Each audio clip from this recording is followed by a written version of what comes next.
Hello বন্ধুরা, তোমরা সব কেমন আছো? আশা করি ভালো আছো। আমি মোটামুটি ভালো আছি। নতুন একটি ভিডিওতে অনেক স্বাগতম। তো আজকে বাজছে 8টা থেকে ভিডিওটা শুরু করলাম। যেহেতু আজকে আমার বড়মশাই চলে যাবে, যেখানে আমরা বাইরে থাকতাম সেখানে চলে যাবে। আমাকে আর আমার মেয়েকে এখানে রেখে দিয়ে মনটা খুব খারাপ করছে, কারণ কখনো ওকে ছেড়ে এতদিন কখনো ওকে ছেড়ে থাকিনি। আমি এত দিনটা নয়, একটা দিনও ওকে ছেড়ে থাকিনি।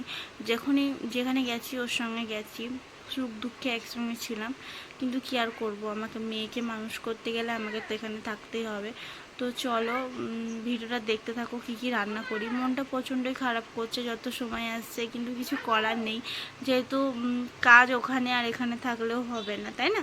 তো চলো দেখা যাক কি হয়। আর এখানে বলতে বলতে বাজার নিয়ে চলে এসছে। তো চলো কি কি বাজার নিয়ে এসছে দেখা যাক, ঠিক আছে?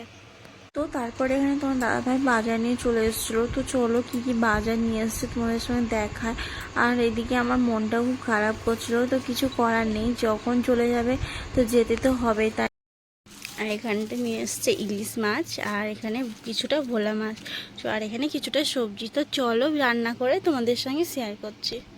তো তারপরে এখানে আমি রান্না বসিয়ে দিয়েছি। আর এই বাকি রান্নাগুলো না আমি করিনি, আমার মেয়ে যা করেছিল। আর আমি এই রান্নাটা করছিলাম। এটা হচ্ছে আলু বেগুন দিয়ে কালো জিরা দিয়ে, এটা হচ্ছে ইলিশ মাছের ঝোল। এটা তোমার দাদাভাই খেতে খুব ভালোবাসে। যখনই ওখানে মাছ পেতাম তখনই তোমার দাদাভাই ওই মাছটাই নিয়ে আসতো আর এরকমভাবে ঝোল করতে বলতো। আর আজকেও করতে বলছিল, যেহেতু মানুষটা খেতে চেয়েছে তার জন্য করলাম। আর এখানে হচ্ছে আলু ভাজা আর রুটি গুছিয়ে দিয়েছিলাম তোমার দাদাভাইকে, যেহেতু রাত্রেবেলায় ট্রেনে খাবে। আর হচ্ছে কি মানে খাবে না তো আমি জানি, যেহেতু মন তো খারাপ করবে, মেয়েকে ছেড়ে যাচ্ছে। বারবারই আমি বলছিলাম আমাকে নিয়ে চলো, কিন্তু ও আমাকে নিয়ে যাবে না, কারণ আমাকে রাখতেই এসছে এখানে। তারপরে সব গুছিয়ে দিয়েছে। আর তোমার দাদাভাই খাচ্ছিল, আমাকে বলছে তোমাকে একটু খাইয়ে দিই, কারণ এতদিন হয়ে গেছে আমি কোনোদিন নিজে হাতে খাইনি। প্রতিদিনই আমাকে একটু না একটু খাইয়ে দিতই। তাই মনটাও খারাপ করছিল। ভালোবাসার জন্য তো জিনিসটা টাকা দিয়ে কিনতে পাওয়া যায় না, ওটা ভালোবাসা দিয়েই পাওয়া যায়। তো তারপরে এই যে সব আমিও খাওয়া দাওয়া করলাম। আর তোমার দাদা বেরিয়েও পড়েছে, মনটাও খুব খারাপ করছিল।